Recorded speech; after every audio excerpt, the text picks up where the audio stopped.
শনিবার রাতে সাধাই আছি, এই যে 5টা 6টা ছেলেকে নিয়ে আমি যে আমার স্বামীকে নিয়ে আমরা ঘুম পাড়বো, আর 3 কেজি 100 হিরণ দিয়ে যে আমি আইনার মধ্যে আমার টাটি ফুটা সবকিছু ফুটা আছে। এখন পর্যন্ত আমরা লাড়িনি শুইনি, আল্লাহ দেখতে পেয়েছে নিচে মাটি। ওই টাটির ফুটা দিয়ে যে ব্যাগ দিয়ে দিছে, তো আমি কি 3 কেজি 100 হিরণ নিয়ে আমি স্বামী লিয়ে ঘুম পাড়বো? এটা আপনার কাছে বিচার চাই। আপনার 10 ভাই আছেন, বাপু আছেন, বিচার চান। আমি আসছি 30 বছর থেকে আমার ওই চরবাগডাঙ্গাতে, মায়ের বাড়ি হলো বাখরালি। চরবাগডাঙ্গা এসছি আমি, কে কি ফোন করছে, আজ প্রতিবন্ধী ছেলে 2 নম্বর ছেলেকে মেয়ে আছে, তার পেটে ছেলে, লেখাপড়া করছি, দুঃখ করেছি, কোনো হিরণের টাকা দিয়ে করিনি, দালি গুতা টাকা দিয়ে করেছি।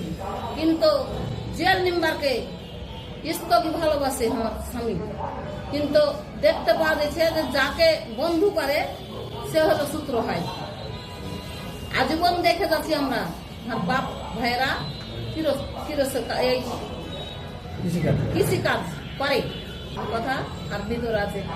কিন্তু এই গেল রাতে রাগাড়িতে শনিবার রাতে একবারে ওপরে আল্লাহ নিচে মাটি, যদি সাদায় না থাকি তো ওপরে আল্লাহ দেখতে পাচ্ছে, একজন আল্লাহ দেখতে পাচ্ছে।